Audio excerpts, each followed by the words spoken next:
Muy buenas tardes. Nuevamente nos encontramos ya en esta duodécima exposición de este Seminario Internacional de Solidaridad Deportiva, la LIGUA, organizado por el Departamento de Deporte de la Ilustre Municipalidad de La Ligua, la Red Latinoamericana y del Caribe de Educación Física de Calidad, patrocinado por la Facultad de Ciencias de la Actividad Física y el Deporte de la Universidad de Playa Ancha.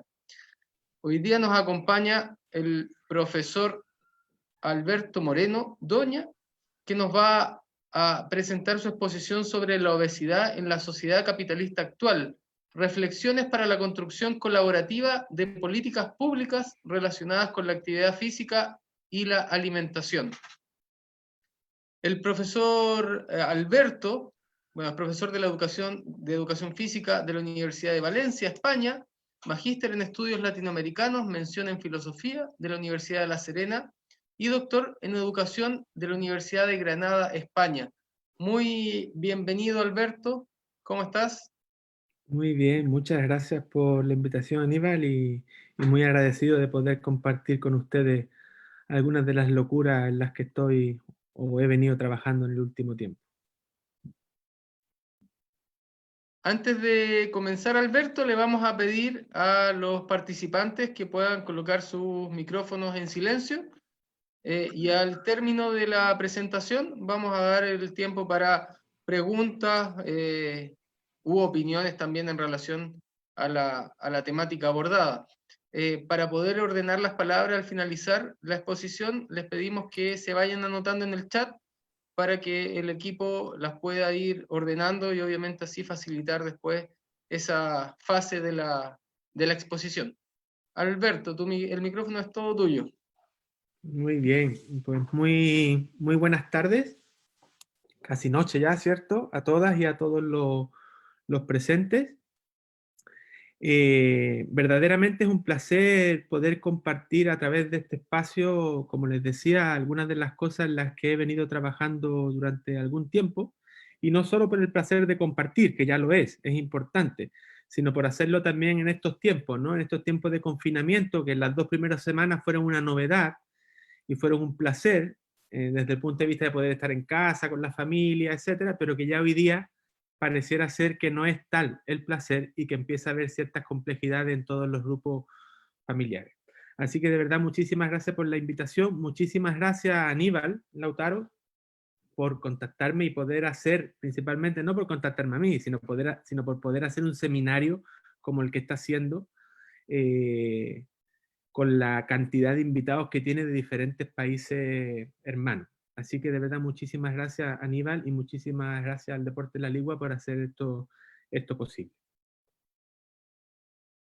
Dicho eso, yo les comento que voy a intentar compartir con ustedes algunas reflexiones en torno a los 30 minutos, ojalá que no me exceda de eso, para que después podamos entrar en una conversación. ¿Por qué digo entrar en una conversación? Porque yo sé que el tema que voy a abordar o la perspectiva que le voy a dar al tema que voy a abordar no es la perspectiva más habitual, no es la perspectiva más común, y por eso es probable que podamos entrar en un diálogo y, ¿por qué no?, en una discusión también en relación a aquellas cosas que vaya compartiendo.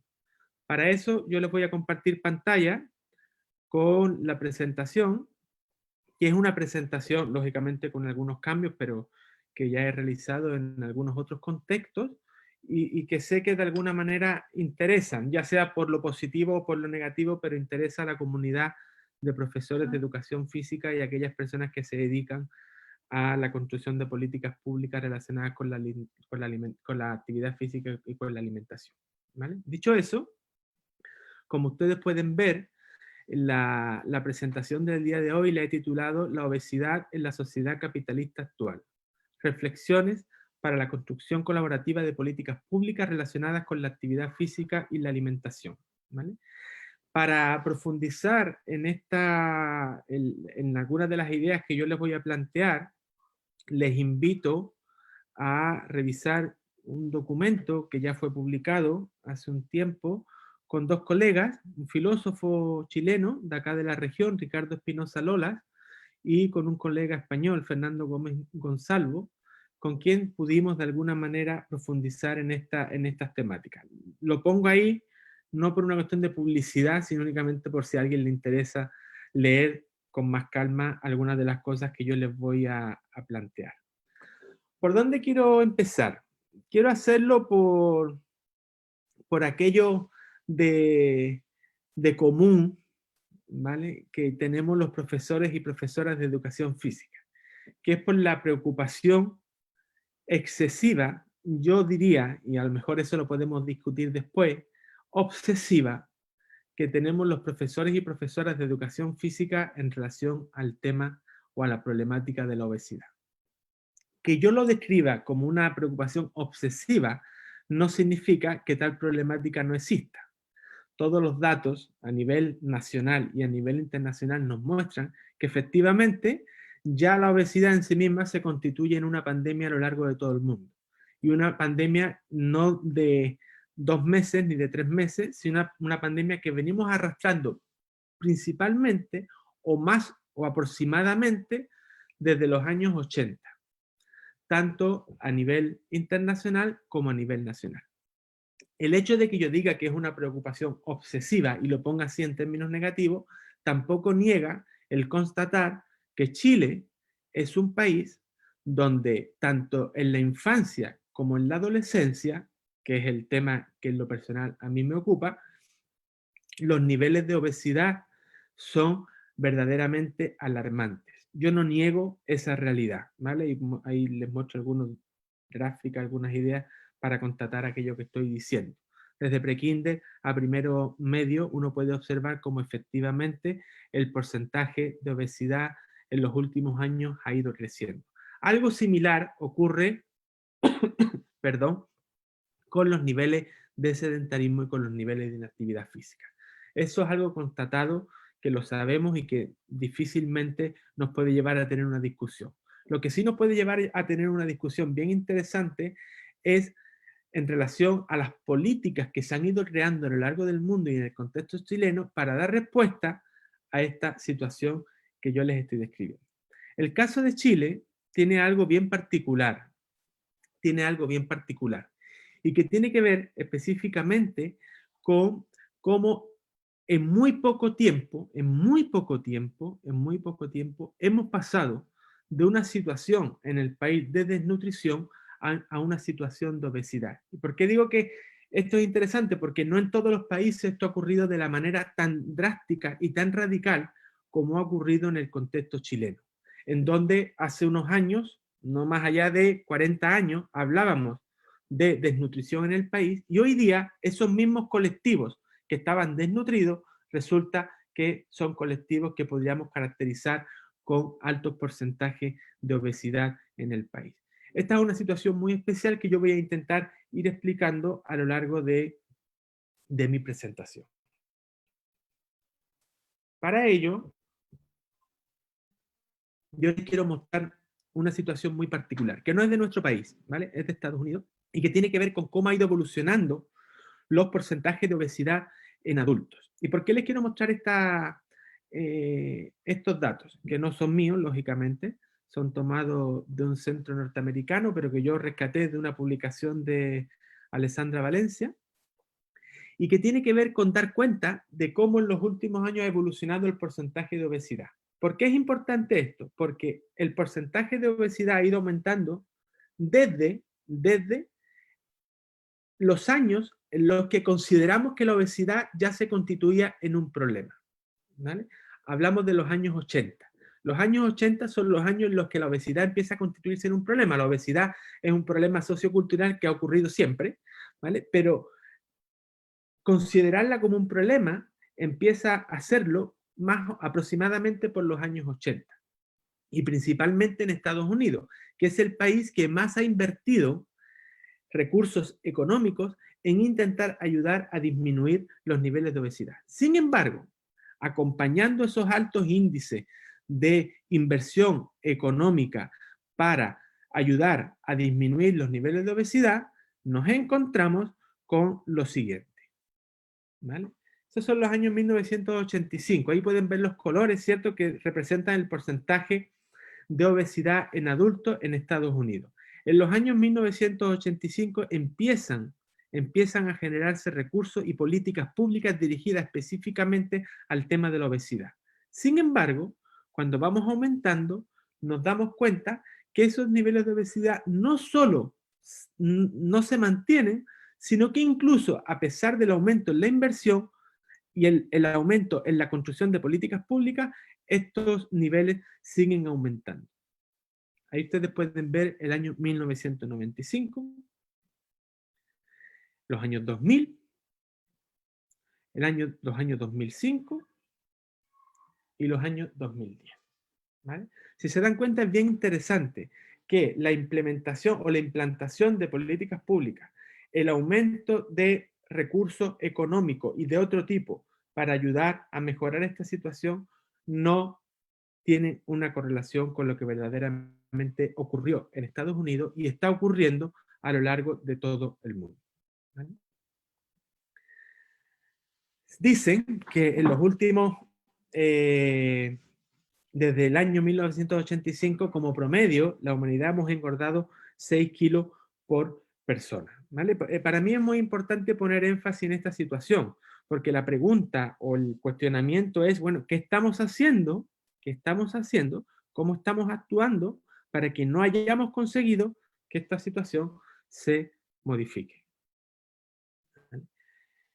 En la pandemia actual o tras la pandemia ya existe una mayor preocupación aún en relación a cómo esto puede estar influyendo en mayores niveles de obesidad, en mayores niveles de sedentarismo y en mayores niveles de inactividad física. Ahí ven dos noticias actuales, sacadas una de Argentina y otra del contexto chileno. Esto lo podríamos acompañar de múltiples memes que andan corriendo por las redes sociales y que hacen alusión, todos ellos, a esto mismo que estoy hablando.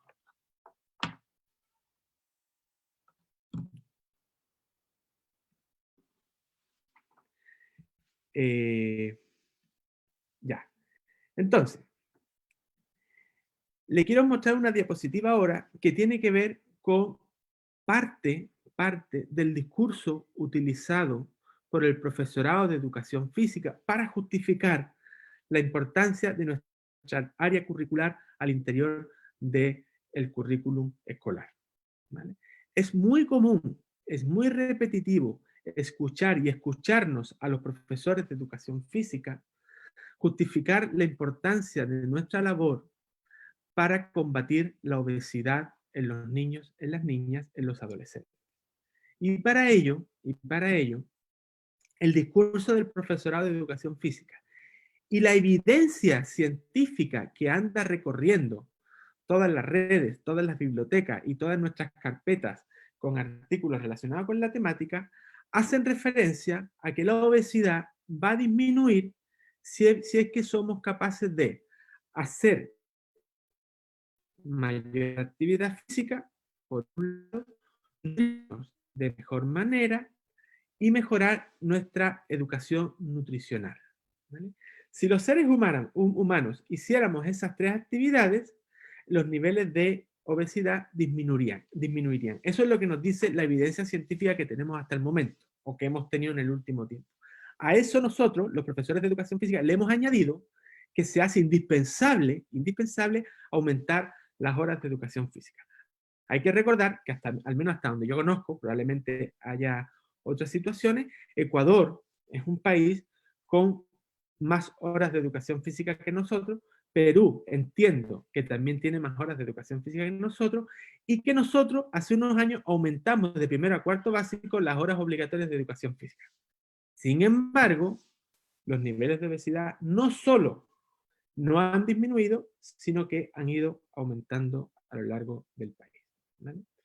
Hay una referencia ahí de Eduardo Galeano que a mí me parece muy interesante, cuando él plantea que vivimos en un mundo donde el funeral importa más que el muerto, la boda más que el amor y el físico más que el intelecto.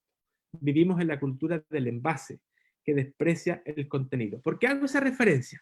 Porque algo que yo planteo es que esos 3 elementos, esos 4 elementos, que si bien son muy relevantes, son el envase.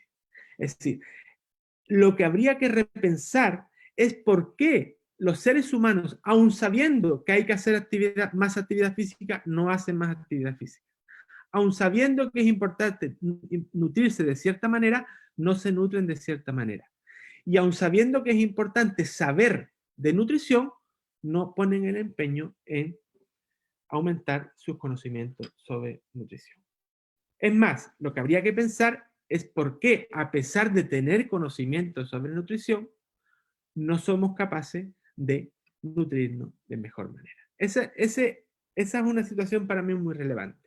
Pareciera ser que estamos todavía en ese envase que no nos permite ver qué es lo que hay debajo de los altos índices de obesidad a lo largo de Chile y a lo largo del mundo. ¿Por qué les planteo eso? Porque si seguimos pensando en causas limitadas, es decir, las causas que provocan los altos niveles de obesidad son esas 3, las soluciones que le vamos a poner a esas causas van a ser restringidas. Es algo muy lógico y muy lineal. Causas limitadas, soluciones restringidas. ¿Cuáles son las causas? Escasa actividad física. Haga más actividad física. ¿Cuál es la otra causa? Deterioro de la dieta. Debe mejorar su dieta. ¿Cuál es la causa? Falta de educación nutricional. Yo le voy a dar mayor educación nutricional. Son causas limitadas y además son limitadas no solo por los contextos que abordan, sino también porque están centradas en los sujetos, considerados estos individualmente. Es decir, si usted hace escasa actividad física es porque quiere. Y ahí viene el discurso muy repetido en el área de la educación física, en el área de la ciencia de la actividad física en general, que tiene que ver con ese famoso eslogan que si tú quieres, tú puedes, haciendo recaer toda responsabilidad en los sujetos considerados esto de manera individual. Es decir, usted, mamá de familia, que trabaja 10 horas al día, que cuando llega a la casa tiene que hacerse cargo de todas las labores del hogar, que no tiene nadie que le colabore, que tiene un sueldo mínimo, con el cual tiene que alimentar 3 o 4 hijos, usted no hace actividad física, es decir, no sale a trotar en la noche porque no quiere. Es decir, además de todo, usted es mala persona, porque no se preocupa de sí mismo. Y si no se preocupa de sí mismo, no se está preocupando de la familia que tiene a cargo. Ese es uno de los problemas que yo encuentro en estas causas limitadas, que lógicamente propone, como lógica lineal, soluciones restringidas. ¿Qué está ocurriendo? ¿Qué está ocurriendo? Que se nos ha olvidado, yo creo, después lo podemos lógicamente discutir, se nos ha olvidado que ese famoso enfoque de políticas públicas basadas en evidencia nos ha hecho olvidar que toda construcción de evidencia es también una construcción humana y como tal está al servicio de los intereses de aquellos que construyen dichas evidencias. Es decir, esa visión de que la ciencia nos da verdades acabadas desde las cuales podemos solucionar los problemas sin atender a los contextos particulares donde esos problemas emergen, a mi modo de entender, es una falacia, ¿vale? Y es una falacia que debemos combatir. No para dejar de creer en la ciencia, ni mucho menos, porque la ciencia a eso nos dedicamos muchas personas, sino para entender que incluso el conocimiento científico es un conocimiento científico que debe ser contextualizado a las realidades particulares con las cuales trabajamos los profesores y las profesoras. ¿Vale? Idea. La ciencia también es una construcción humana. Y como toda construcción humana, está marcada por intereses constitutivos de la intencionalidad que tienen esos seres humanos. ¿De dónde viene esto? Y aquí yo me posiciono en una perspectiva muy particular que es cuestionable como todas las perspectivas, pero que a mí me hace mucho sentido. Y es entender que aún seguimos pensando en nuestros problemas, en este caso el problema de la obesidad en Chile, desde contextos que no son los contextos particulares. Es decir, aún dependemos de terceros que nos digan cómo operar en nuestro quehacer educativo y en nuestro quehacer científico. Eso no significa que no sea relevante mirar esas otras realidades. Claro que lo son, pero nos tienen que ayudar a mejorar nuestros niveles de análisis de la realidad particular en la que estamos. Es por eso que un autor que para mí es muy interesante, que no es de la educación física, es un sociólogo puertorriqueño, Ramón Rofogel, nos plantea que la descolonización del siglo XIX fue una descolonización principalmente en términos jurídicos políticos, pero no fue una descolonización epistemológica y una descolonización de las relaciones de poder. Esa dependencia epistemológica y esa dependencia de poderes terceros sigue operando en la manera en la que construimos ciencia y en la manera en la que miramos a los niños y niñas con las cuales compartimos el día a día en los espacios y tiempos escolares. Es una perspectiva que puede ayudar a entender algunas cosas. Sin embargo, es interesante, es muy interesante cuando uno revisa la famosa publicación tan relevante para el área de la salud como es The Lancet.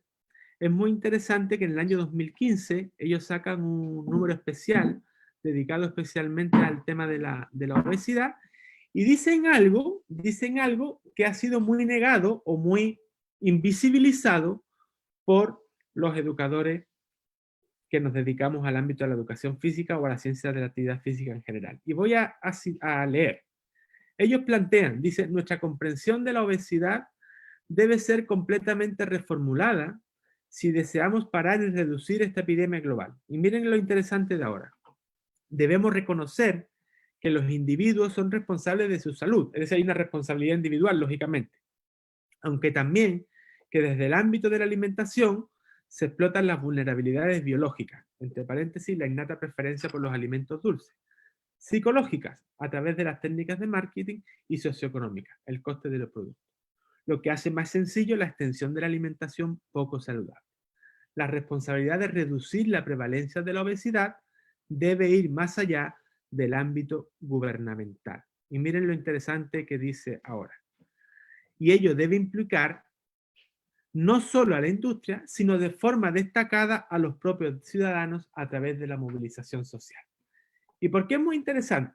Porque algo que se sabía desde muchas ciencias sociales hace muchos años, hoy día The Lancet se posiciona colocando a la obesidad no como un problema individual y no como un problema físico, sino como un problema social, como un problema político y como un problema económico. Y eso es lo más interesante.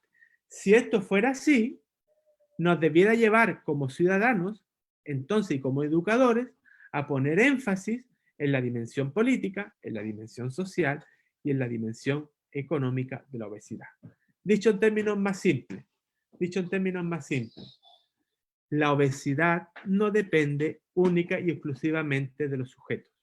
No podemos culpabilizar a los niños, a las niñas, a los jóvenes y a las personas por esa situación en la que están, sino que debemos entender que el problema es mucho más complejo y por lo tanto las soluciones que debemos dar son mucho más complejas también. ¿Cuándo empieza esta situación? ¿Cuándo empieza esta situación? Uno podría decir...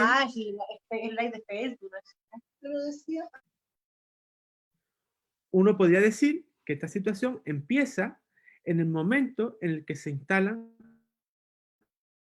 las políticas no libres a lo largo del mundo.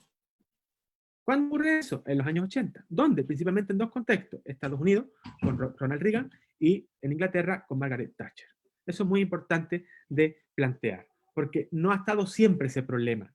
Es relativamente reciente y tiene que ver con el momento en el que se instalan ciertas políticas. Ciertas políticas que atienden a qué? Y vean ahora interesante. Ciertas políticas que son caracterizadas, nos diría Vicente Navarro, uno, por el darwinismo social.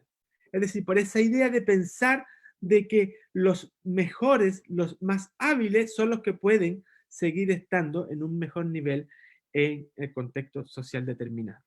Dos, un ataque frontal a los sindicatos. Cada vez los sindicatos, y Chile es un buen ejemplo de ello, tienen menos fuerza, tienen menos potencia.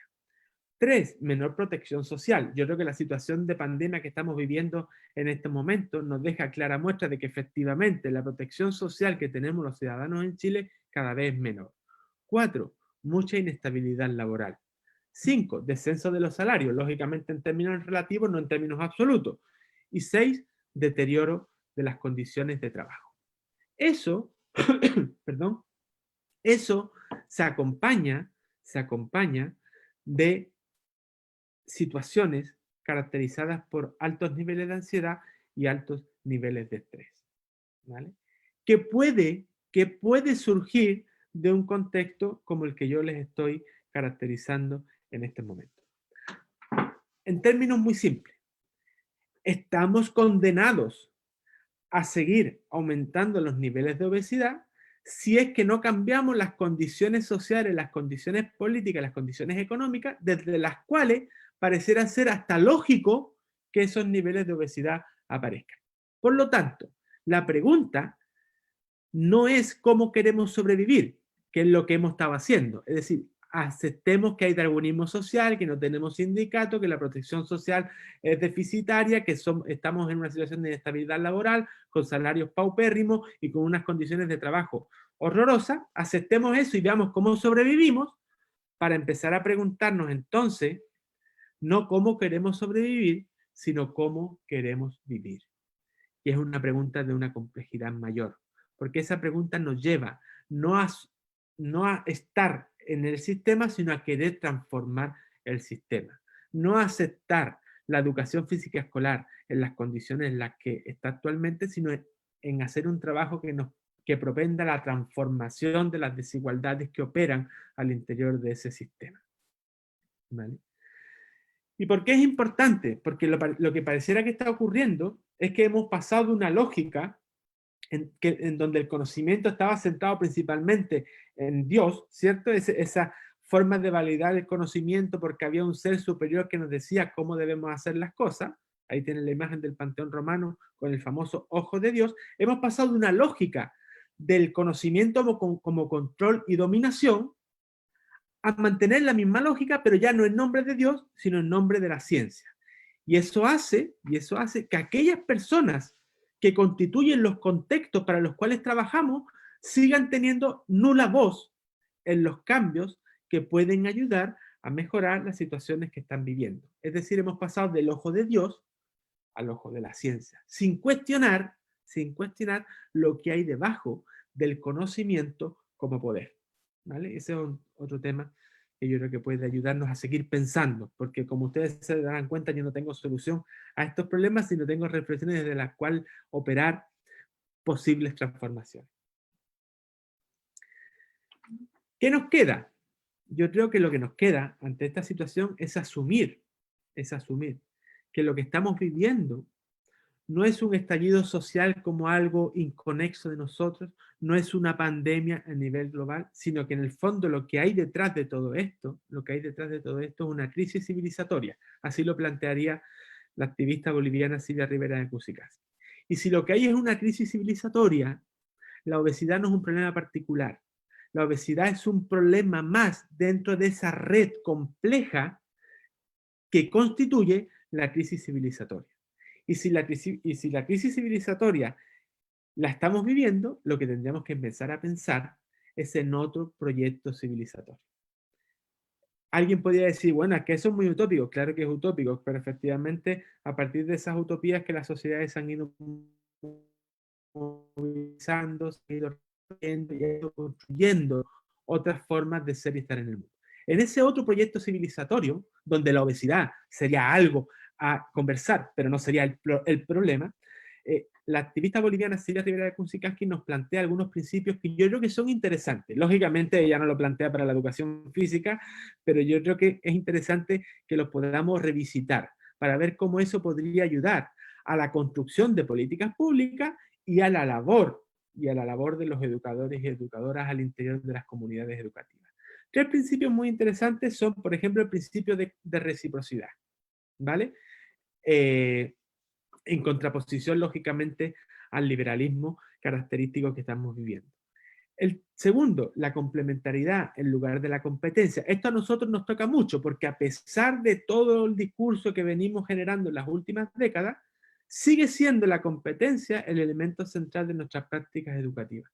Y tres, entender que lo que nos tiene que unir y nos tiene que movilizar es la reproducción de la vida y no la reproducción del capital, ¿vale? Como tercer elemento.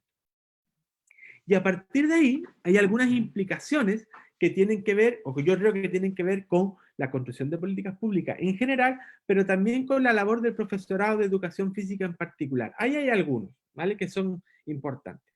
El primero es entender que toda acción educativa y que toda acción política, si es que es posible hacer esa distinción, claro, que es bien interesante, entender que toda acción educativa y toda acción política no son acciones individuales, siempre son acciones colectivas. Si no lo entendemos de esa manera, lo que podemos hacer es llegar a casa y decir que bien hice el trabajo hoy, y eso sirve para nuestra tranquilidad psicológica y para dormir tranquilos. Pero el trabajo entendido de manera individual difícilmente va a propender hacia la transformación o hacia la consecución de ciertas transformaciones. Por lo tanto, el primer elemento, siempre acción colectiva. Segundo elemento, realizar una labor desde las políticas públicas y desde la educación que nos permita entender, vivenciar y encarnar que siempre vivimos con otros y con otras, que no hay nada de individual en el vivir, siempre el vivir está relacionado con otros y otras, y por lo tanto todo lo que hagamos tiene que atender a esos otros y a esas otras. 3. La labor del profesor de educación física no es una labor técnica, por eso las medidas técnicas construidas desde la ciencia para disminuir los niveles de obesidad no han conseguido nada, nada. Es decir, la labor educativa siempre es una labor política y ética. Por lo tanto, debemos tener claro cuál es nuestro proyecto político, cuál es nuestro proyecto de sociedad, cuál es nuestro proyecto de mundo y cuál es nuestro proyecto ético. ¿Vale? No, quizá me excedí en tener claro, yo no sé si tener claro, pero al menos tener ciertas directrices que son las que nos permiten movilizarnos cotidianamente y que no tiene que ver con culpabilizar al otro por todos los problemas que ese otro vive.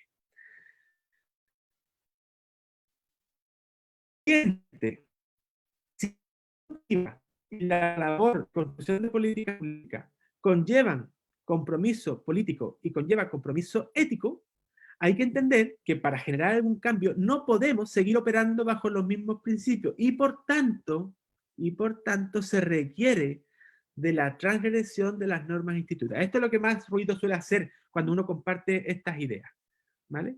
Es decir, no es surfear en el sistema, es transgredir las normas para poder transformarlo. Ese es un elemento central desde el punto de vista de la educación, porque es bastante común decir, bueno, es que el sistema no me permite, bueno, pero es que nosotros también somos parte del sistema y por lo tanto podemos transgredir ciertas lógicas a partir de las cuales operamos en ese propio sistema. Quinto o sexto, ya no sé por cuál voy, aprender a vivir la incertidumbre. Yo creo que esta situación que estamos viviendo es una muestra clara de eso que yo les planteo y que lo plantea Silvia Rivera de Kuczynski, ¿no? Si, ¿quién nos iba a decir a nosotros hace 4 meses que íbamos a estar en la situación en la que estamos hoy día? ¿Quién nos iba a decir a nosotros hace 1 año y medio que íbamos a pasar por un tremendo estallido social y que íbamos a pasar por una pandemia como la que estamos viviendo? Y esa es la característica esencial de la vida o del humano, es la imposibilidad de predecir lo que va a ocurrir mañana, por más obsesivos que seamos con el orden instituido, ¿vale? Sexto, comenzar a valorar otras formas de vida, otras identidades. Yo creo que esto es central. Esto es central. Entender que la vida humana no es la única vida en este planeta. Y por lo tanto nuestra relación, no solo con los seres humanos, sino con aquello que nos rodea, también debiera empezar a ser cuestionada y a ser transformada. Séptimo, asumir que para ganar otro proyecto civilizatorio, que para ganar otra política pública, que para ganar otra escuela, que para ganar otra educación física, hay que perder algunos de los privilegios que tenemos. Es decir, mantener todos los privilegios que tenemos para construir otra propuesta diferente es prácticamente imposible. Entonces, algo tendremos que ceder, algo tendremos que perder. Octavo, entender que si vamos a valorar otras formas de vida, hay que cuidar toda vida y no solo la nuestra. Noveno, limitar las prácticas de consumo. Cuando hablo de prácticas de consumo, no solo me refiero a las prácticas de consumo que tienen que ver con objetos materiales, sino también los consumos que hacemos en pos de nuestros propios cuerpos, por llamarlo de alguna manera. ¿Vale? ¿Qué rodea a esa corporalidad con la que vivimos cotidianamente como profesor y profesoras de educación física? Entonces requerimos delimitar esas prácticas de consumo para entender que incluso el aprendizaje no se consume. El aprendizaje es una construcción, ¿vale? Y por lo tanto eso requiere de otras formas de relacionalidad. Y por último, construir entre todos y todas otras prácticas posibles. ¿Cuáles? No sé, tenemos que crearlas, pero estamos en las condiciones que nos invitan a crear otra realidad desde las cuales entender que la obesidad no es un problema individual, sino es un problema político, económico, social y comunitario. Muchísimas gracias. No sé cuánto tiempo me demoré. Muchas gracias, Alberto. Como 40 minutos más o menos. Ya, bueno, me excedí un poco, lo siento. No, está bien. Lo que tenías programado. Muy interesante la exposición, Alberto. Yo creo que deja muchos elementos para la reflexión, para la conversación, y ese es el espacio que vamos a habilitar ahora. Teresa, no sé si hay palabra o solicitud de turno para poder hablar. Hasta el momento nadie, solamente hay felicitaciones y ahí Alexis nos acaba de solicitar la palabra. Alexis Ríos, te vamos a activar. Acá. Ahí sí, ahí. Dale, Alexis. Hola, Alexis. Ya, aquí estoy. Profe Alberto, doctor, ¿cómo está usted? Muchas gracias. Gran tema, pues, ¿qué quiere que le diga? Si estamos todos con... No hay familia, no hay ninguna familia que no tenga un problemas con la obesidad. No hay ningún integrante en la familia que no esté pasando por esa enfermedad. Bueno, profe Alberto, como usted tocó delante en la exposición en la década de los 80, ¿no es cierto? La década de los 80, yo recuerdo,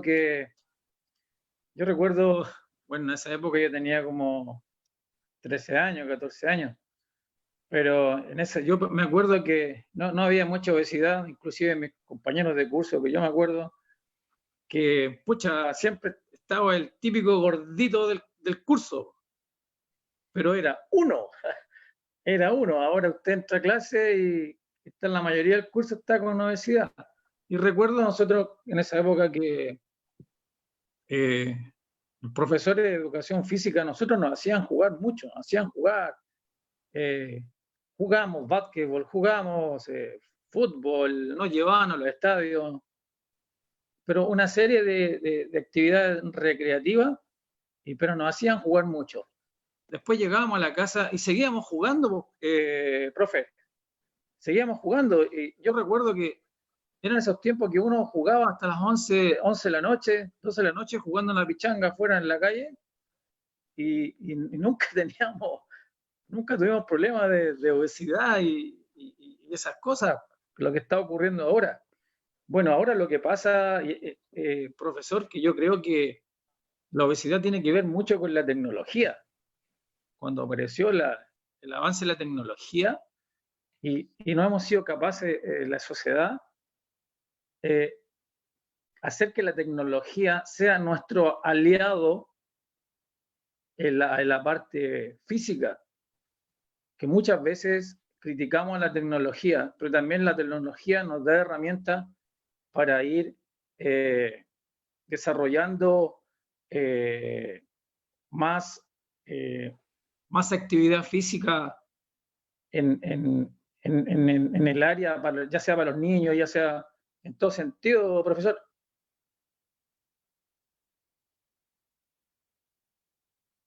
¿Aló, Alexis? ¿Sí, me escuchó? Sí, totalmente. Sí, yo quiero poner en tema lo que es que no hemos sabido ocupar en la sociedad, la tecnología como un aliado para crear nuevos, para atacar también la obesidad, que es un arma de doble filo. Ujú. Muchas gracias. Voy reflexionando conforme los colegas van participando o después. No No la idea que lo no sé. vaya haciendo ahora. Vale. Alexis, mira, esto es lo más maravilloso de las conversaciones, ¿no? Y digo Ajá. por qué es lo más maravilloso, porque uno no siempre está de acuerdo con todo ni en contra de todo. Siempre hay Exacto. matices, ¿no? Entonces, Sí, yo creo que efectivamente nosotros no hemos sabido hacer de la tecnología un aliado. Yo creo que eso es totalmente, yo comparto esa idea contigo, pero no me gustaría que quedara la idea de que no digo que tú lo hayas dicho, pero lo digo yo, no me gustaría que quedara la idea de que estamos como estamos por culpa de la tecnología. ajá, ¿Vale? Es decir, la tecnología no la hemos sabido usar, cierto, pero la cierto. situación en la que estamos, y es lo que yo he querido plantear, es un problema muy complejo. ¿Vale? Sí, por supuesto. Creo que es muy complejo, porque la tecnología viene, voy a hablar como papá ahora, viene a ayudarnos también en esta locura del estrés cotidiano que vivimos, desgraciadamente por culpa de las altas horas de trabajo que tenemos. Y lo digo como profe y como papá, porque uno podría decir, no, yo como soy profesor de educación física, mis hijos no ven las máquinas. Mentira, ven mucha máquina. ¿Y por qué principalmente? Porque el rato en el que ellos ven las máquinas, yo descanso. ¿Entiendes? Entonces alguien podría decir, usted es un mal papá. Bueno, tengo cosas malas y tengo cosas muy buenas, porque los seres humanos nos constituimos de cosas maravillosas y de errores que cometemos. ¿Vale? Entonces, ¿cuál es el problema de la obesidad? Es un problema muy complejo, porque claro, cuando uno dice, ¿por qué los niños no juegan hasta las 11 de la noche en la calle? Uno sabe por qué no juega. Y principalmente no juegan porque no están dadas las condiciones materiales y de seguridad para que esos niños estén en las calles. ¿Por qué no están dadas las condiciones de seguridad para que los niños estén en las calles? Y entonces entramos en un problema de seguridad pública, en un problema de espacios públicos. En nuestra época, no me quiero poner de viejo, pero en nuestra época no había carteles en las plazas donde dijera prohibido jugar a la pelota. Hoy es bastante habitual, ¿vale? Entonces entramos en un problema de espacios públicos, en un problema de la legalidad. Entonces el problema se va complejizando. Y esa complejidad es la que nosotros debiéramos tener en mente, y desde aquí yo hago un llamado público, un llamado a la gente, a entender que la labor de educación también tiene que ver con la construcción de un proyecto político. Es decir, ¿por qué a partir del estallido social uno ha visto pancartas de muchas cosas, de salud, de educación, pero muy pocas pancartas donde diga necesitamos una vida más relacionada con la posibilidad del despliegue de actividad física en la ciudad? Yo fui a todas las manifestaciones y pocas veces me encontré con pancartas que tenían que ver con nuestra área en particular. ¿Vale? Entonces, la pregunta es, ¿será que no tenemos un proyecto político de fondo? ¿Será que nos hemos convertido en ejecutadores de muchas actividades, pero sin tener claridad hacia dónde estamos dirigiendo nuestro quehacer? Bueno, esa es la idea que yo te planteo, Alexis. De acuerdo contigo en el tema de la tecnología y podemos hacer algo ahí, pero lo que está de fondo no es el problema en la tecnología, sino es el problema que tiene que ver con la forma en la que habitamos el espacio público. Es decir, con la forma que tenemos de vivir. Y algo tendremos que decir ahí, ¿no? Yo creo.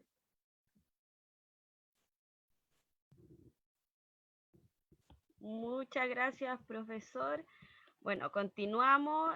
Muchas felicitaciones ahí en el chat.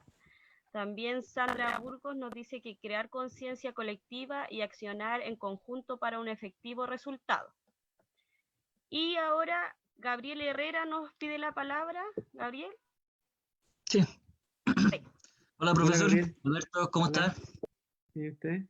Un saludo para todos igual. Bueno, muy interesante el tema de lo que está hablando. Igual golpea mucho a la sociedad chilena el tema de la obesidad, en comparación con la sociedad americana, que son sociedades muy parecidas, podríamos decir, en algún sentido.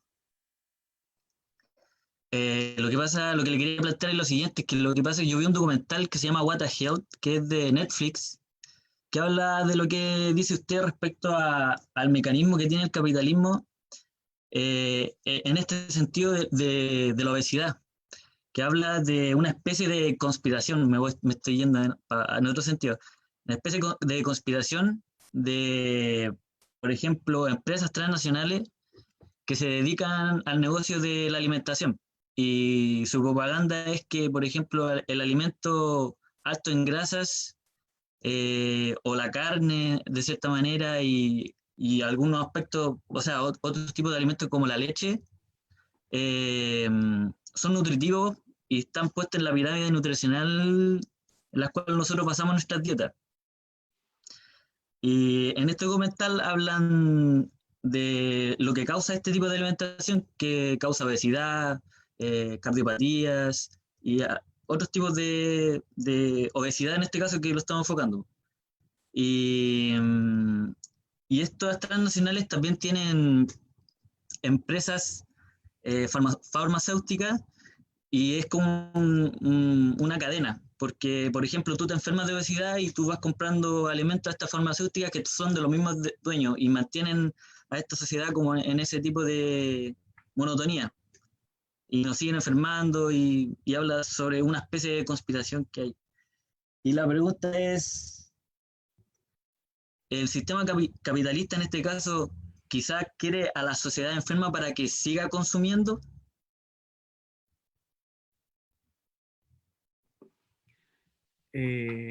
Gracias, Gabriel, por tu reflexión y por tu pregunta, que es muy compleja.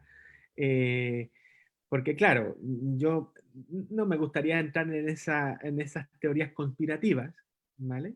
Aunque no está mal, no estaría mal hacerlo, pero lo que sí yo tengo claro, porque tu última afirmación yo tengo claro que efectivamente al sistema capitalista lo que le interesa es que sigamos consumiendo. La pandemia actual es una muestra clara, ¿no? Es decir, ¿por qué el llamado de las grandes oligarquías de este país a que, bueno, que está bien, que la gente no se muera, pero no se olvide que como se muera la economía vamos a tener más muerte en un futuro? Esa es la afirmación de muchas de las personas que uno ve en los medios. ¿Qué significa eso? De que efectivamente, para que el sistema capitalista siga existiendo tal como está, o se mantienen los niveles de consumo o el sistema se desmorona. Por lo tanto, tenemos que hacer algo para que el consumo no disminuya, ¿vale? Entonces, la política económica, la política de salud, la política está relacionada con mantener y ojalá aumentar los niveles de consumo. Y entonces, lógicamente, aquí hay una lógica que es muy perversa, que es perversa y que todos caemos en ella, que es que el sistema, por un lado, te genera la enfermedad, pero por otro lado, te da la curación. Entonces, es a la vez el culpable y es a la vez el que te ayuda, entre comillas te ayuda, ¿no? Entonces, esa lógica es la que tenemos que hacer consciente. Y ese es un elemento educativo muy interesante, ¿no? Y por un lado, el sistema educativo te dice que tienes que ser integral en todo tu abordaje pedagógico, pero por otro lado, te instala el CINCE diagnóstico para no sabemos para qué. Y eso rompe con toda la integralidad y complejidad del ser humano. Entonces, es muy interesante tu reflexión, porque eso es algo que todos los educadores debemos tener en mente, que es que, por un lado, se nos está ofreciendo una sociedad que nos invita, no determina, pero nos invita a la enfermedad, es decir, a una forma de vida relativamente nociva, y por otro lado, te ayuda a solventar el problema. En términos muy simples, yo no soy, bueno, ya no se nota, pero yo no nací en Chile, llegué a Chile hace 18 años, y lo que más una de las cosas que más me llamaba la atención era que en algunas farmacias te vendían tabletas de chocolate. Y yo decía, bueno, pero ¿cómo es posible? Que me estén vendiendo tabletas de chocolate en una farmacia. Bueno, esto representa muy bien la lógica que yo te estoy planteando, ¿no? Por un lado te doy la solución, pero antes te estoy generando problemas, porque eso te lleva a reproducir una forma de vida que efectivamente tiene que ver con el consumo, que es lo que hace que el sistema capitalista siga funcionando como está funcionando. Por eso, cuando se cae el sistema, el Estado, como institucionalidad pública, tiene que empezar a invertir. Es decir, si el privado, si la TAN no se puede mantener vivo, alguien tiene que venir a ayudarlo. Como la empresa privada no va a venir a ayudarlo, tiene que venir el Estado. ¿Se entiende, Gabriel? Sí, perfecto. Lo otro que quería, o sea, reforzar y aportar que, por ejemplo, en este documental decía que, por ejemplo, la leche está ubicada en una parte importante de la pirámide alimenticia, pero habían estudios que vinculaban a la leche y a los productos lácteos con, con cáncer uterino en las mujeres y cáncer de mama. Y habían empresas transnacionales de lácteos, por ejemplo, de yogur y de leche, que apoyaban estas causas. O sea, tenían acciones, por ejemplo, en una empresa o sea, que producía antídotos para, o sea, no antídotos, pastillas para resolver este tipo de cáncer. Y por eso igual, o sea, uno lo deja como, no sé, en otro mundo, porque uno no piensa que alguna empresa o algún ente va a ser capaz de hacer eso con los alimentos que a uno le dan. Gracias por la respuesta, igual. No, gracias a ti, Gabriel. Mira, yo no tengo toda la evidencia para afirmar o no afirmar lo que tú estás planteando, ¿eh? No tengo toda la evidencia en el contexto de lo que entendemos por evidencia científica en estos momentos. Pero lo que no tengo ninguna duda, y es algo que planteé en la transmisión, es que no existe esa verdad objetiva. Por lo tanto, toda ciencia siempre está al servicio de algunos intereses. Lo importante es transparentar cuáles son esos intereses y hacerlo público. Eso es importante en la labor científica, para definitivamente aclarar cuál es la relación, y eso en muchos lugares se está haciendo, cuál es la relación entre la construcción de ese conocimiento científico y aquellos, por ejemplo, que invierten o no invierten en la construcción de esos conocimientos científicos. Y desde hace años, efectivamente, venimos escuchando todo un cuestionamiento en relación al discurso de la necesidad de productos lácteos en nuestra dieta. Y por lo tanto es algo que tenemos que remirar y tenemos que repensar. Perfecto. Gracias. Profesor, bueno, contarle que continúan en el chat las felicitaciones por su presentación y ahora vamos a dejar la palabra a Gonzalo Bernal. Hola, hola, ¿me escucho? Hola, Gonzalo. Excelente, bueno, saludarle a todos muy cordialmente, agradecer a Alberto por la presentación. Hay algunas cosas, 2 puntos particulares que me gustaría hacer mención, que me hicieron mucho sentido. El primero de ellos tiene que ver con esta persistencia importante de centrar, ¿no es cierto?, al individuo como el principal responsable del accionar y de las acciones que están ocurriendo cotidianamente en general en su devenir, ¿no? Esta como racionalidad obsesiva de centrarlo todo en el sujeto, en el individuo, y que dicho sea de paso, tiene mucho sentido con lo que está ocurriendo hoy día con la pandemia del COVID, ¿no es cierto? Ahora, sobre todo en el confinamiento, que el tema de la seguridad se ha transformado también en una responsabilidad individual y de no transformarse en un vector de contagio, ¿no? Esto como de que hay que ser responsable, estar en nuestras casas, y siempre como de esta lógica del individuo, y que dicho sea de paso, da lugar a este escrutinio público, de repente a hacer juicios sobre aquellos que no están cumpliendo con ese llamado a ser responsable, ese llamado a la responsabilidad, y que no es coincidencia que esas personas sean, de alguna manera, y entre comillas, aquí cito un profe que leí el otro día, son los desfavorecidos de siempre, ¿no? Entonces, esa como capacidad deliberativa a la que nos obligan a actuar, es decir, centrado desde el individuo, al cuidarnos, siempre obvia y deja muy desentendida las condiciones diversas en las que viven una importante mayoría, y particularmente en nuestro país. Es decir, ¿cómo le pedimos nosotros, y esto tiene mucho que ver con lo que tú mencionabas, cómo podemos pedirle nosotros que sean responsables a aquellos que tienen que salir a buscar su trabajo diariamente, a aquellos que no tienen, ¿no es cierto?, las capacidades materiales para poder sobrevivir, para poder estar bien con su familia en torno al contexto actual de pandemia? Y con esto también quisiera agregar lo que aconteció hace un tiempo, hace muy poco, de hecho, ayer, y sigue continuando las protestas en la comuna del Bosque, ¿no? Donde tampoco no es raro escuchar por ahí a un número importante de ciudadanos que juzgan el actuar de esas personas, obviando las situaciones reales en las que ellos se están enfrentando actualmente, es decir, en concreto, hambre.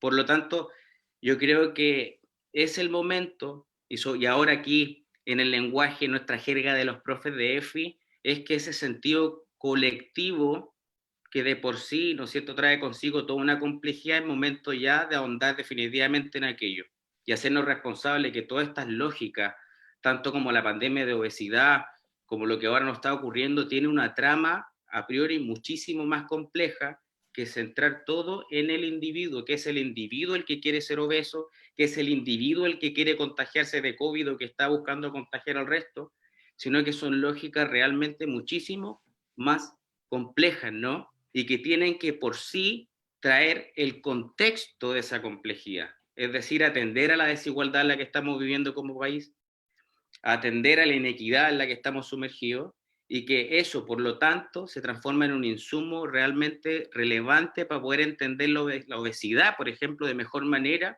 y cómo nosotros, como profesores, educadores físicos, que no me gusta mucho ese término, pero lo entendemos, podemos dar respuesta a la obesidad. Eso por una parte. En segundo término, bajo las reflexiones del amigo que tomó la palabra al principio y que hablaba del juego de antaño. Yo también no me quiero hacer el viejo ni nada, pero soy de esa generación que afortunadamente tuve el privilegio de callejear todo el día, transitar en el barrio de la mañana hasta la noche, jugar en el bosque, en las planicies, en los cerros, con los amigos en bicicleta, corriendo en el barro, en la lluvia, ¿no? Que yo creo que para más de algunos de nosotros significó algo muy importante en nuestra vida, ¿no? Eso de estar en contacto con la ciudad, con la calle, con lo externo, y no estar como ahora lo estamos todos confinados, y que de hecho el confinamiento es algo que ya venía desde hace un tiempo atrás, ¿no? Los niños ya no salen a jugar a las calles, y donde ahí también hay que hacer el análisis que tiene que ver con cuestiones de la seguridad pública, entre otras cosas, ¿no? Y por ahí mencionaste, Alberto, el tema de la forma en cómo estamos viviendo. Yo me atrevería a decir, a lo mejor pretenciosamente, que es la forma en cómo nos están obligando a vivir el espacio público. Y que de acuerdo a eso nosotros tenemos toda la responsabilidad de ir problematizando la forma en que nos ofrecen vivir la ciudad, en la forma en que le están ofreciendo a los niños ser niños, en la forma en que le están ofreciendo a los jóvenes vivir la juventud, en la forma, y esto es importante también, en la forma en que le están obligando a los adultos mayores, por ejemplo, a vivir esa etapa maravillosa de la vida. Por lo tanto, es el llamado a problematizar en cómo nos están obligando a vivir los distintos espacios públicos donde nos movemos, donde transitamos, donde devenimos. ¿Sí? Eso quería aportar, y muchas gracias y buenas noches a todos. Muchas gracias, Gonzalo. Déjame tomar algunas cosas de lo que tú planteas, ¿no? Mira, hace semanas atrás, bastantes semanas atrás, cuando esto estaba comenzando, el tema de la pandemia, un colega de la Universidad de Valparaíso, la universidad donde yo trabajo, Aníbal Vivaceta, epidemiólogo, empezó a generar toda una discusión a través de al interior de la comunidad universitaria y también afuera a través de las redes sociales, afirmando muy rotundamente que nos estaban engañando con los datos que nos mostraban en relación al número de personas con COVID-19, con coronavirus, y el número de fallecidos. Él insistía en esa situación. Lógicamente recibió muchos comentarios críticos en las redes sociales, etc. ¿Qué vimos? Que efectivamente no nos estaban dando toda la información que tenían. Eso ya lo sabíamos y lo sabemos. Pero justamente cuando ya parecía que se acercaba el momento donde los datos se iban a transparentar, él hizo un llamado muy importante, Aníbal Vivaceta.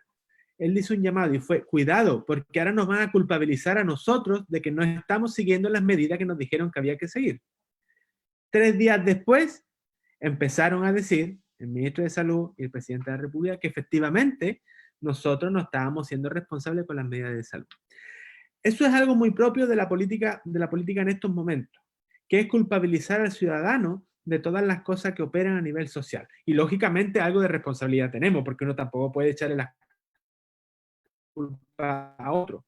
Algo de responsabilidad tenemos. Pero hay que olvidar que los problemas comunitarios se arreglan comunitariamente. Y eso es lo que yo creo, esa es la puerta de esperanza, porque yo no soy un tipo pesimista. Al contrario, yo creo que esto tiene solución. Pero tiene una solución que emana de nosotros como colectividad. Y no de colectividad grande, que también, sino como colectividades pequeñas, como Deportes La Ligua, como universidad tanto, como colegio tanto, como municipalidad. Esas son las colectividades desde las cuales tenemos que operar. ¿vale? Porque lo comunitario parte de una idea que no es la lógica del sistema actual. La lógica de lo comunitario tiene que ver con el otro, tiene que ver con la preocupación con el otro, y que entender que cuando yo miro al otro, también me estoy mirando a mí mismo.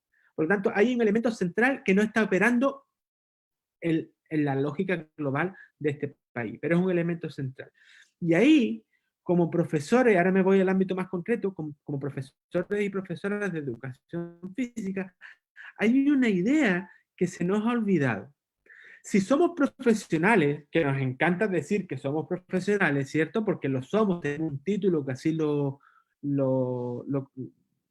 inviste, de alguna manera, nos inviste, somos profesionales, no hay que olvidar que la característica central de ser profesional, cualquiera que sea, es la autonomía profesional.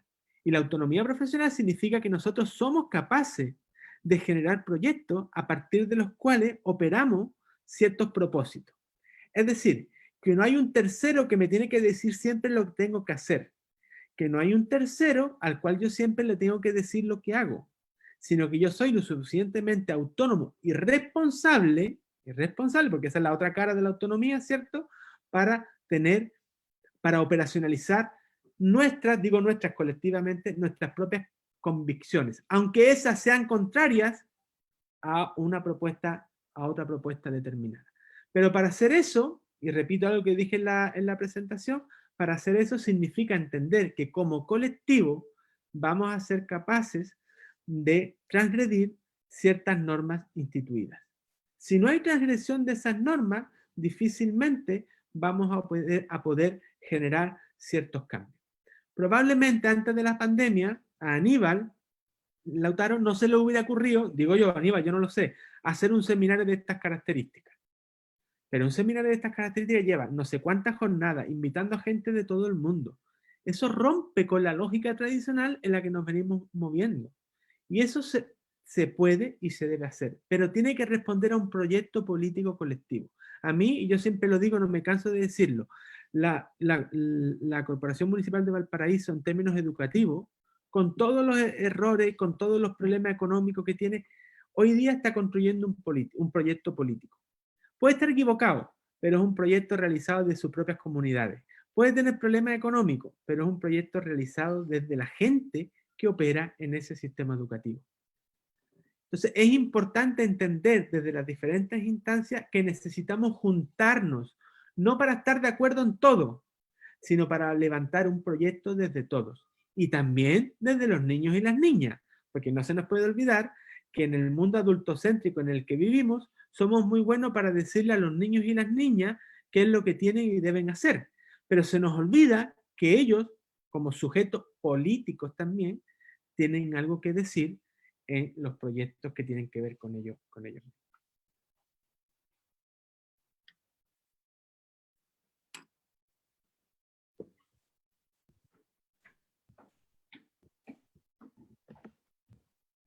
Ya, ahora viene una pregunta que nos dejó en el chat Mauricio.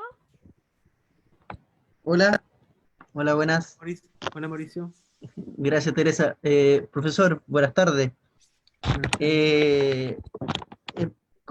Iniciando, dar las gracias por la exposición, un tema que está en la contingencia nacional y sabemos como profesores que está muy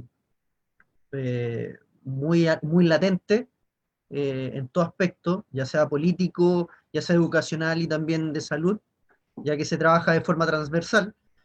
La pregunta mía va más que nada orientada en cómo abordar este tema que es preocupante, el cual diariamente va en aumento, y en base a la realidad que se está viviendo a nivel nacional y a nivel mundial con todo el tema de la pandemia y la aparición también de algunas enfermedades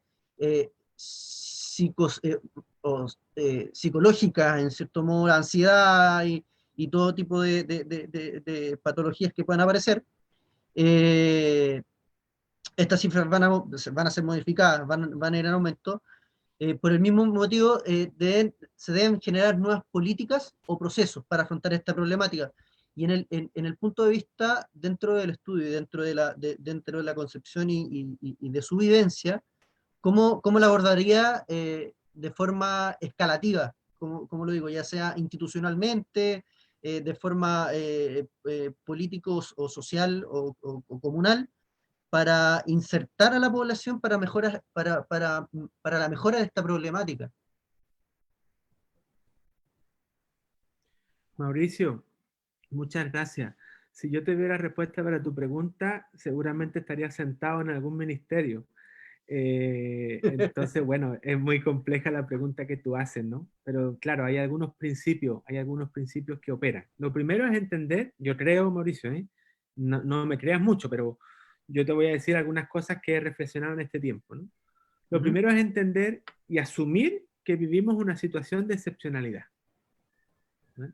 Porque pareciera ser que, estoy pensando en términos educativos, que Perfecto. vivimos en una situación de excepcionalidad, pero vamos a hacer como que todo sigue igual. Entonces, yo creo que hay un primer error. Entonces, si tú me dices a mí, que es una de las preguntas más complejas, ¿no? Si tú fueras autoridad, ¿qué harías? Es asumir que hay una situación de excepcionalidad y por lo tanto todas las medidas que se tomen tienen que ser medidas excepcionales.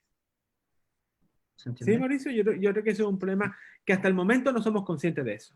Yo lo veo, por ejemplo, en términos educativos con los niños y niñas con los cuales comparto, ¿vale? Ajá. El colegio sigue igual. Las clases de educación siguen igual, pero a través de la pantalla, ¿no? Todo sigue igual y yo creo que eso es un error que tendríamos que asumir que no podía ser así. ¿Para qué estamos en estos momentos los que estamos trabajando como educadores? Yo creo que en un primer momento lo que estamos es para contener. Para contener. Ahora todo tiene que paralizarse. No podemos seguir mejorando el consumo de oxígeno en los niños, no podemos seguir intentando. No, aquí hay que contener. ¿Y cómo se contiene a través de una pantalla? Yo creo que lo único que nos queda en estos momentos es la mirada. Segunda cosa.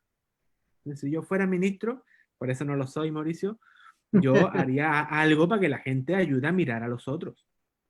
Concientizar a ese proceso. Sí, lógicamente, porque para eso me tengo que conectar con el otro, no para decirle qué tanto aprendizaje tiene o no tiene que construir. Lógicamente, en términos educativos, también hay otros procesos que se pueden hacer, ¿vale? Y tercero, como tercer principio, si yo fuera autoridad, yo creo que hay que entender que las soluciones en un Chile tan desigual como el que tenemos deben ser soluciones comunitarias. Es decir, es muy ingenuo pensar que algo que se pueda proponer desde el nivel central va a tener éxito en el Cerro X de Valparaíso. No puede tener. Por lo tanto, hay que invitar a las comunidades en esta situación de excepcionalidad a construir sus propias propuestas. Se está haciendo en muchos lugares acá en Valpo, se está haciendo en términos de cómo conseguimos los víveres, cómo vamos al supermercado, quién va, pero se está permitiendo que sea la comunidad la que se organice. ¿Para qué? Para disminuir los riesgos de contagio que tiene si cada uno funciona individualmente. Y ese es un tema que arrastra la política chilena desde hace muchos años, que tiene que ver, y esto es lo más duro, Mauricio, con no confiar en la gente. Creer que la gente... Sí, y no creer que somos tontos, es decir, que no sabemos, que no somos capaces de vivir. Si no hay cosa mejor que juntarse con el de al lado y mirarse, y en esa mirada decir, bueno, algo tenemos que hacer juntos. Yo en el condominio en el que vivo, lo digo así, desde la situación de privilegio que pueda tener, no ha habido mayor unión que en tiempos de pandemia. Y es curioso, que una situación de excepcionalidad te lleva a una unión que no existía anteriormente. Entonces, la confianza en la ciudadanía es un principio que la política ha perdido. Y eso hay que recuperarlo. Y eso pasa también por, usted puntualmente lo acaba de mencionar, un tema de información y de credibilidad con el que está al lado. O sea, estamos perdiendo también credibilidad, ya sea a nivel laboral, puede ser, por temas de competencia, porque el trabajo interárea, desde mi humilde punto de vista, el trabajo entre colegas, ya sea con áreas de salud y educación, se ha puesto más en el tapete la competencia más que la empatía y la ayuda para poder llegar a un fin en beneficio de un grupo etario, un grupo de trabajo o de la misma comunidad. El punto que usted dice con respecto ahora con el trabajo que hay en mancomunión en su condominio, para llegar a una finalidad para un conjunto. O sea, eso se ha perdido y créame, o sea, desde el punto de vista mío, la política, no es por meterme tampoco mucho en la política, pero no han vendido mucho ese aspecto de pérdida de credibilidad con respecto a algunos procesos. Ujú. Sí, Mauricio, yo creo que dos cosas, ¿eh? Yo creo que efectivamente los que han perdido credibilidad sabemos quiénes son en este país, ¿vale? Y eso es una esperanza para nosotros, porque entre nosotros, hablemos de profesionales, todavía existen ciertos niveles de credibilidad. Es decir, yo como profesor de educación física, si quiero solventar una duda de lenguaje, no me voy al profesor de educación física, me voy al de lenguaje. Y cuando la profesora o el profesor de lenguaje han subido 7 kilos después de la pandemia, no se van al profesor de matemáticas, se vienen con nosotros. Si algo de credibilidad tenemos entre nosotros, y eso hay que aprovecharlo, eso hay que aprovecharlo. ¿Por qué? Porque si algo nos queda, es esa comunidad pequeña en la que vivimos. Y desde ahí es de donde tenemos que empezar a construir proyectos alternativos. Desde ahí es donde hay que construir los proyectos alternativos. Porque la lógica grande del sistema probablemente no va a cambiar. Aunque, y en la segunda parte, por más cosas malas, yo no puedo prevenir el futuro, afortunadamente, pero por más cosas malas que nos estén pasando, esto nos va a llevar a una situación mucho peor, o va a ser la oportunidad para repensarnos como sociedad. Y ahí está la esperanza. Ahí está la esperanza de que todo lo malo que estamos pasando finalmente nos puede llevar a repensarnos como país, ¿no? También como mundo, pero seamos más discretos, como país por lo menos. Sí, se agradece y la Gracias, diferencia con respecto a la información, profesor. Ya, profesor, mira, en el chat tenemos algunos comentarios como el de Guillermo Sánchez que dice que la contaminación y el entorno ambiental tienen mucho que ver. Es importante el tomar en cuenta la educación ambiental y por hábitos de consumo. Ya también nos dice Galaxy a 10. Muy cierto, los gobiernos no invierten en crear espacios para incentivar los diferentes tipos de deportes. Ya, Carla también nos pregunta cómo ve la proyección de la obesidad a mediano plazo, digo 20 años. Y teníamos también un comentario de Mauricio Figueroa, que dice que cuando salió la ley de etiquetados de alimentos, se prohibió vender algunos productos en los kioscos escolares, incluso el de mi colegio. El de su colegio lo cerraron por no cumplir. Pero de ahí, ¿qué más? Ninguna política escolar deportiva y de actividad física, nada de nada. Y lo voy a dejar ahora con la palabra de Jaime Godoy, que nos estaba pidiendo. Jaime. Sí, hola, ¿me escuchan? Sí. Hola, profesor Alberto. Yo estoy seguro que no se acuerda de mí, pero fui su alumno. Sí me acuerdo de ti. Sí me acuerdo de ti. Lo que no me acuerdo es de dónde. ¿Universidad del Mar? Universidad Central de La Serena, Central por allá. de La Serena. Sí, por allá 2006. por 2006, sí. Una de las primeras generaciones que tuvimos de educación física acá en La Serena. Efectivamente. Ahí nos conocimos. Qué gusto de verlo. Yo me enteré recién por Facebook y decidí entrar de colado pidiendo contraseña y todo, un poco también para saludarlo. Qué gusto de verlo, saludar a todos también.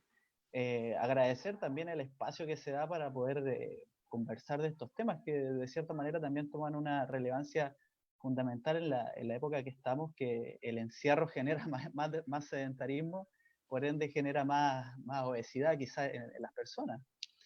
Y aún más que todavía no tenemos la posibilidad de practicar actividad física, aquellos que gustan de algún deporte o de alguna rutina de actividad física que podamos hacer, toma mucha relevancia el poder conversar, compartir algo de lo que nosotros podamos entender sobre estos temas.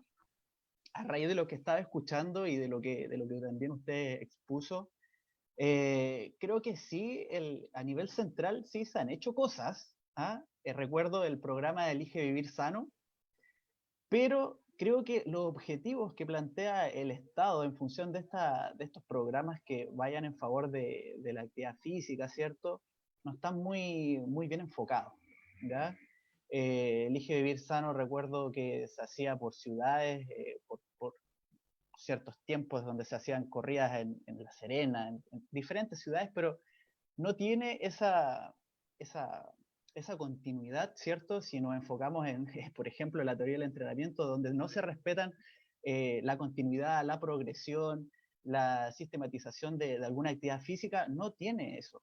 Por lo tanto, cualquier actividad física que se pueda proponer a nivel central, que sea una, por ejemplo, por ciudad, no va a tener efectos positivos en la reducción de los porcentajes de obesidad. Por lo tanto, creo que, como le comentaba anteriormente, el nivel central, a nivel de Estado, sí se han hecho cosas, pero creo que con un objetivo muy erróneo. Por lo tanto, mi pregunta es, a nivel de colegio, yo actualmente trabajo en un colegio particular, acá en La Serena, no hay fiscalización, por ejemplo, de lo que hablaban anteriormente sobre qué se está vendiendo en los kioscos, cómo se está, qué estamos fiscalizando también en los alrededores del colegio. Por ejemplo, mi colegio, nos enfocamos mucho en la actividad física, pero los niños salen del colegio y en la esquina está el negocio que vende chaparrita, vende sopa y pilla. Por lo tanto, la variable alimentación es muy difícil que nosotros las podamos controlar. Sí podemos controlar la variable actividad física, pero no tenemos la hora suficiente para dar cumplimiento, por ejemplo, con la continuidad, para que la actividad física tenga un impacto positivo y se pueda reducir los porcentajes de obesidad de las personas. Por lo tanto, yo creo que volvemos a lo que hablaba usted, sí depende, en mi opinión, no sé si alguien estará de acuerdo conmigo, sí depende del sujeto, depende del entorno en cual se rodea el sujeto. Si la familia tiene el hábito de actividad física, es muy probable que los hijos también lo van a tener y lo van a ir desarrollando a sus maneras. Por lo tanto, creo que, por un lado, a nivel central, ¿se han intentado hacer cosas? Sí, pero no se han hecho bien. Por otro lado, hay una disposición tremenda de mal alimentación, y las personas también hay una disposición para malnutrirse, considerando que la comida chatarra está a la vuelta de la esquina, es súper barata, además es rica, no podemos negar eso. Por lo tanto, está por todos lados el poder engordar. Por lo tanto, yo creo que, en mi opinión, sí toma mucha relevancia que la importancia está en el sujeto que tome conciencia de poder entender que la actividad física, más que entregarnos aspectos negativos, sí nos va a entregar solamente aspectos positivos, solo beneficios. Y eso creo que también recae en la familia, en qué hábitos tiene la familia, y eso al final se irradia a la población. Me pasaba que yo practico ciclismo y muchos de mis amigos quisieron después practicar ciclismo porque ven a uno también practicando. Por lo tanto, el hacer algo, uno, que después irradia a los demás, sí toma importancia. Por lo tanto, que creo que a nivel del sujeto sí es importante tomar las riendas del asunto y poder hacer algo que al final solamente va en beneficio de eso. Eso es mi comentario. No sé si puede aportar algo en eso. Qué gusto de verlo, qué gusto de saludarlo. Eso, y gracias por el espacio.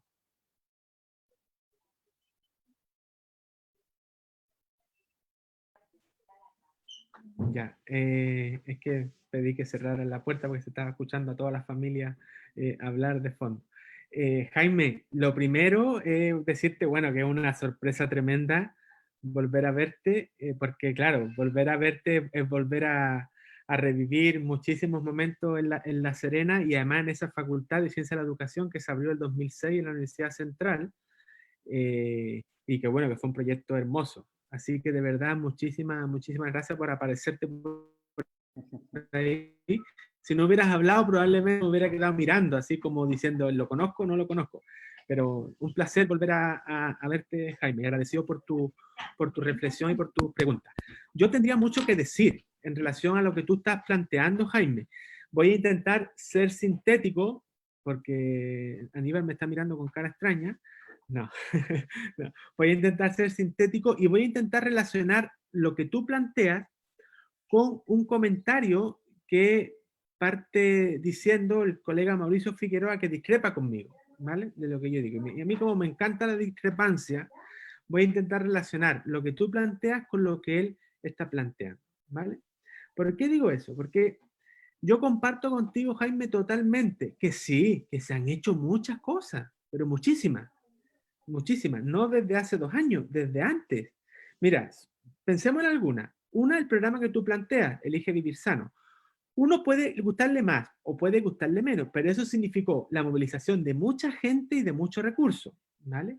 2, 50 medidas contra la obesidad en el gobierno anterior. Nos gustará menos o nos gustará más, pero se hicieron cosas. 3, CINSE en educación física, que al principio todos estaban felices. Sistema de medición de la calidad de la educación física, ¿se acuerdan? Todo el mundo contento porque nos ponían al mismo nivel que matemática y lenguaje. Ahora la gente no quiere el CINSE. 3, se ha creado un ministerio del deporte. Nos guste más o nos guste menos, pero la institucionalidad está ahí. Algún papel tendrá que jugar. 5, se le ha cambiado el nombre a la asignatura. La salud, todo es la salud. Cambiemos el nombre. Educación física y salud y nuevas bases curriculares. 6, aumento de horas de educación física de primero a cuarto. Y bueno, podemos seguir. Entonces, ¿se han hecho cosas? Sí. Muchas, muchas, muchas, muchas. Y por lo tanto, eso es un espacio que se ha ganado. Y algo tendremos que ver ahí. Ahora bien, planteando lo que tú... Yo te creo entender, Jaime, cuando tú dices es importante el sujeto, yo siempre digo sí. Totalmente, es muy importante. Pero tú dices algo que es muy importante, que tú dices, es muy relevante que el sujeto tome conciencia. Y mira ahora, cuando decimos que el sujeto tome conciencia, hay que asumir que la conciencia, la toma de conciencia siempre es un proyecto, es un proceso colectivo. Uno toma conciencia en la relación con otros. Por lo tanto, la construcción de política y el quehacer educativo deben ser procesos intencionados hacia los otros como colectivos, ¿Por qué? Porque tú pones el tema, y mira que es interesante, tú pones el tema en la familia, y yo te digo sí, la familia es importante, sobre todo en la infancia, pero empieza a perder importancia en la adolescencia. Y eso lo sabemos. La mayor causa de abandono deportivo en niñas adolescentes son las parejas adolescentes, niños machistas, que intentan controlar el quehacer cotidiano de esas niñas adolescentes. Y ese es un problema social. El tema del sexismo, del machismo, la discriminación, la violencia es un problema social, es un problema político, que no se soluciona individualmente. De hecho, veamos lo que está ocurriendo con la pandemia. Han aumentado los niveles de violencia intrafamiliar. Eso no es un tema privado, debiera ser un tema público, al que todos debiéramos atender. Por lo tanto, sí al sujeto, pero sí sobre todo a la toma de conciencia, en la relación comunitaria que vivimos. ¿Por qué digo esto? Porque cuando el colega Mauricio Figueroa plantea que él no está de acuerdo y hace afirmaciones como las que hace, y le puedo leer, ¿no? Díganme qué persona que con suerte tuvo una educación básica, con respeto lo digo, siendo que sus necesidades son otras, alimentación, salud, seguridad. Las políticas, dice él, deben partir desde arriba y gotear hacia abajo. Esa es la lógica que nos ha llevado a donde estamos, a seguir creyendo en la lógica del goteo. Primero crece el país en términos macroeconómicos, que después algo nos va a llegar. No nos llega. No olvidemos que seguimos siendo una ciudadanía que paga educación, que paga salud, y no la paga a través de los impuestos, la paga a través de los impuestos y después la paga cuando la usa. ¿Por qué? Porque no es un bien público, es un bien de consumo, como dijo por ahí alguien hace tiempo. Entonces, la lógica del chorreo es no confiar en la gente. Y la gente podrá no tener estudios de básica, pero la gente no es tonta. La gente sabemos lo que es mejor para nuestras propias comunidades. La gente necesitamos esa confianza para construir. Y la evidencia es bien clara. Hasta el momento tenemos un país que no ha confiado en su gente, tenemos un país que ha seguido la lógica del chorreo y tenemos un país desigual. Un país donde donde siempre se mueren los mismos, donde siempre sufren los mismos. Recuerden, y con eso respondo a Mauricio, las comunidades más movilizadas de este país, las comunidades con mayor compromiso político no son las comunidades del sector acto de Santiago, porque ellos viven en una exacerbación del individualismo más absoluto. Las personas más movilizadas y con mayor compromiso son esas personas que describe como que no tienen ningún nivel de educación. Y yo aquí quiero hacer un llamado, no estoy enojado, solo me apasiono. Desde aquí quiero hacer un llamado a diferenciar entre educación y escolarización. Los títulos universitarios, yo tengo varios, no nos hacen ni más inteligentes ni mejores personas. Las mejores personas no están, eso que le gusta a los científicos, no hay correlación entre buenas personas y títulos universitarios. Puede haber correlación entre situación económica y títulos universitarios. Ahí podría ser, que no lo sé todavía, pero podría ser, pero no en educación. Entonces, la mayor escolarización no siempre es mayor educación, no es mayor compromiso, no es mayor felicidad, etcétera, etcétera, etcétera. Y en ese sentido hay que ser muy claro. ¿Por qué? Porque si chorrea algo, bienvenido sea, pero no sigamos poniendo todas las fichas en la política del chorreo, sino sigamos poniendo las fichas en la gente, que son las que le dan valor a este país. No son las políticas del chorreo las que nos hacen mejores o peores personas en nuestro cotidiano vivir. Eso nomás, disculpen el apasionamiento. Muchas gracias, profesor. Aníbal, ahora te dejo a ti la palabra. ¿Para hacer una pregunta también? No. Bueno, si quieres. Sí, no, el tema es apasionante, Alberto. Yo te agradezco por la disposición, porque obviamente es una mirada que desde el ámbito del deporte, de la educación incluso, de la actividad física, no se suele trabajar, ¿ya? Solemos ver las cosas de manera muy unidimensional, creo, pensando en que lo que está es la naturalidad, la normalidad, y de esa normalidad es muy poco probable moverse o crear alternativas distintas. Por lo tanto, yo creo que ese es el principal elemento, al menos desde mi perspectiva, que nos deja tu exposición, obviamente con todos los elementos que tú has señalado, de siempre estar en constante reflexión y recreación de una nueva forma de relacionarse y de abordar las problemáticas, los conflictos sociales, y yo estoy de acuerdo contigo, no son productos de la individualidad, sino que de un modelo, de un sistema que genera condiciones en ese sentido. Alberto, yo creo que da para mucho tu exposición. A mí me apasiona también tu forma de plantear tus temas. Te agradezco enormemente tu disposición a participar en este seminario.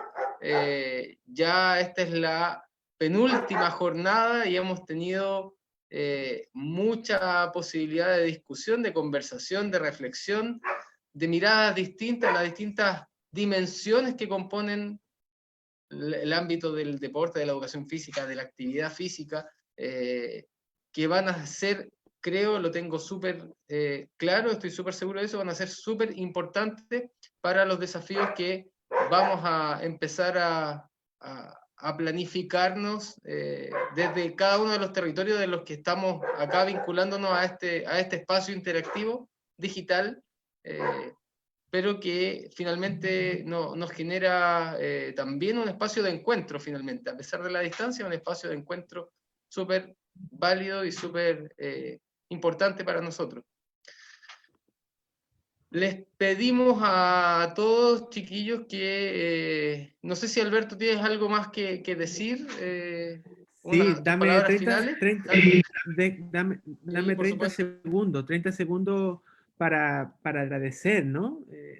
Agradecer esta posibilidad. Piensen que en los seminarios personalmente, en los seminarios que vengo realizando antes de la pandemia, hace años, cada vez cuesta más juntar a 40, 50 personas, ¿eh? Entonces piensa que estamos acá en estos momentos, 40 personas más los que estén en Facebook, realmente es maravilloso. Estamos a día martes, un día antes del último día de la semana, porque el jueves es feriado, ¿cierto? Y son 20 para las 8.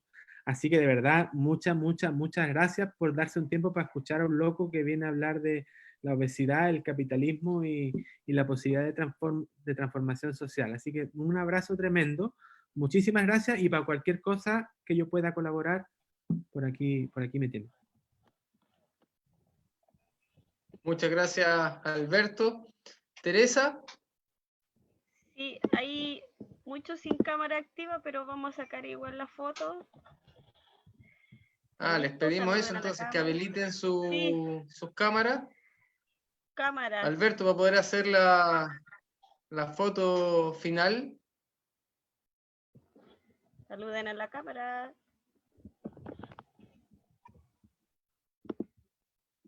Ya. ¿Se quedó pegado, Alberto? Se quedó pegado, sí. Y estamos. Listo. No sé si nos escucha, Alberto, pero nuevamente te agradecemos. Un abrazo. Sí, que tu imagen se quedó pegada. No, es que me quedé muy quieto para que la foto saliera medianamente bien. Pero salió bien. Un abrazo muy fuerte, muchas gracias por todo, ¿eh? Muchas gracias a ti, muchas gracias a todos los participantes y recuerden, mañana es el último día de este seminario. Partimos a las 9 de la mañana con la atleta olímpica Karen Gallardo, lanzadora del disco. Nos va a hablar sobre su perspectiva de entrenamiento en el contexto de pandemia, y en la tarde, a las 4 de la tarde, vamos a estar retransmitiendo la ponencia de Eduaín Peñálvarez sobre el mini atletismo. No nos va a poder acompañar presencialmente por problemas de conectividad, pero sí va a estar conectado él para poder responder sus preguntas a través de la misma plataforma. Y a las 6 de la tarde cerramos con la exposición de Diego Báez sobre nutrición deportiva. Así que los esperamos. Un gran abrazo a todos y nos encontramos mañana. Saludos. Chao. Gracias, saludos a todos. Gracias, profe. Nos vemos, ídolos, maestros.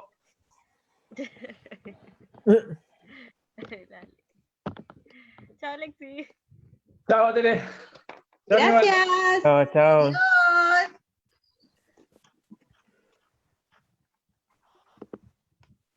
Adiós.